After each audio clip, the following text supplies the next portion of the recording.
ఇచ్చారు, సంక్షేమ పథకాలు ఇచ్చారు కదా. ఆ.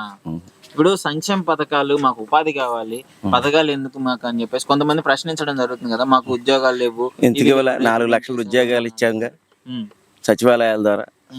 4,000 4 లక్షలు ఓకే ఇచ్చారు కదా. ఇచ్చారా ఇవ్వలేదా? ఇచ్చారు. మరి సో అది కావాలంట. ఇప్పుడు వాలంటీర్ల మీద కూడా వాలంటీర్ పరిస్థితి ఎలా ఉంది? అసలు వాలంటీర్లు పెట్టడం ఉపయోగం లేదు అనే విధంగా ఉంటుంది. ఎందుకు లేదు? ఎందుకు లేదు? ఇంటి వరకు వెళ్ళినాయా నేను ఎవరికి ఏ డబ్బులు ఇవ్వకోకుండా డైరెక్ట్గా లబ్ధిదారులకు వెళ్ళిపోయినాయా?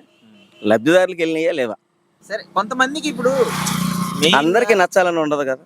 మెయిన్ 90% నచ్చింది, 10% అనండి. అది బలం ఎందుకు పెరుగుద్ది?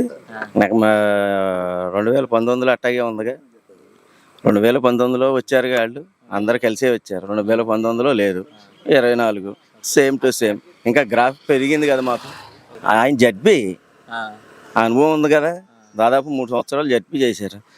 అంత క్రితం ఇన్ఛార్జిగా చేశారు. వాళ్ళ నాన్నగారు కానీ వాళ్ళు కానీ బాగా సర్వ్ చేశారు. మొత్తం నియోజకవర్గం మొత్తం తెలుసు. ఇంకేం కావాలి? ఈయనకేముంది అనుభవం? ఈయనకి అదే అనుభవం. వాళ్ళ నాన్నగారు చేశారు అంతే. పలానా వాళ్ళు అబ్బాయి అంతే కదా. సంక్షేమ పథకాలు ఎక్కువగా పెట్టాడు కనుక అర్హులైన అందరికీ పథకాలు ఇస్తున్నాడు. రైతులకు అన్యాయం చేశాడు, మాకు నీళ్లు లేవు ఇక్కడ కొంతమంది చెప్పడం జరుగుతుంది కదా, దానికి మీరేమంటారు? పోలవరం ప్రాజెక్టు పూర్తి చేసినట్టే చాలా బాగుండేది.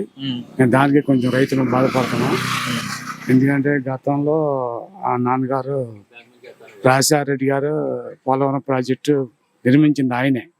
కేంద్రంలో దెబ్బలాడి పట్టుకొచ్చి చేశాడు. దాన్ని ఈయన చేస్తాడని ఆశపడ్డాం. చంద్రబాబు నాయుడు గారు మోసం చేశాడు. అప్పుడు నేను 2019 కల్లా పోలవరం ప్రాజెక్ట్ పూర్తి చేస్తాను ఇప్పుడు అని చెప్పాడు. చేయాలంటే పిల్లకాకి పవన్ కళ్యాణ్ వాళ్ళ ఏం కాదు, ఆయన వాళ్ళేం కాదు. పిల్లకాకి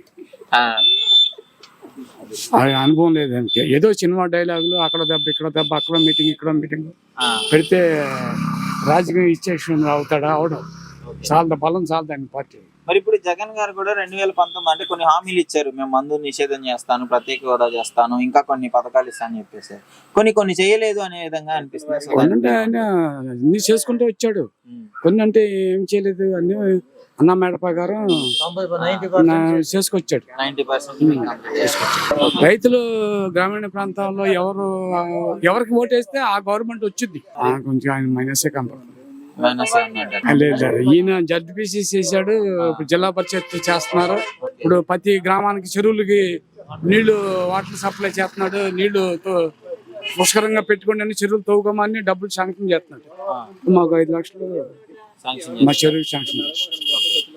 నమ్మకం ఉంది. ఉడతా భర్తీ సాయం చేశాడు.